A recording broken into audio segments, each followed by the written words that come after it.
நம்ம வந்து நிறைய ஃப்ரெண்ட்ஷிப்னால வந்து நல்லதும் நடந்திருக்கும், கெட்டதும் நடந்திருக்கும். ஸோ எப்படி சொல்கிறது, நிறைய துரோகங்கள் எனக்கு நான் maybe miss understanding what ever it happens in friendships. But இல்லை இல்லை, நாங்கள் 2 பேருமே வந்து ஸ்கூல் ஃப்ரெண்ட்ஸ் ஆக்சுவலாக.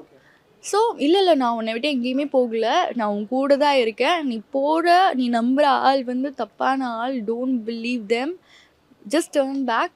அதுக்கப்புறம் நீ அந்த சைட் திரும்பவே திரும்பாத, உன் லைஃப்பில் நீ நல்லா போயிட்டுருக்க அப்படின்னு சொன்ன ஒரு பொண்ணு அவள் தான். சூப்பர். இப்போ இது ஒரு டைம் ட்ராவல் டிக்கெட்டாக வச்சுக்கலாமே. ஓகே. இதை வச்சு பாஸ்ட் நடந்த ஒரு விஷயத்த மாற்றணும்னு நினைச்சா என்ன விஷயத்த மாற்றுவீங்க? பாஸ்ட்ல எதுவும் மாற்ற இல்லை, அவ்வளோதான். ஓகே. ஏன்னா நான் வந்து ஆஃப்டர் மை காலேஜ் ஓகே ஒரு விஷயமும் நான் என்ஜாய் பண்ணி தான் என் லைஃப் வாழ்ந்தேன். After college I enjoyed myself. Okay, இன்னைக்கு நான் இந்த வேலை பார்க்குறேன்னா I am really grateful for that. So ஒரு டேவும் நம்ம என்ஜாய் பண்ணி தான் நம்ம வாழணும் அப்படின்ற ஒரு இதுதான் இருந்திருக்கே தவிர அதை மாற்றணும் அப்படின்ற இதில் எதுவுமே இல்லை.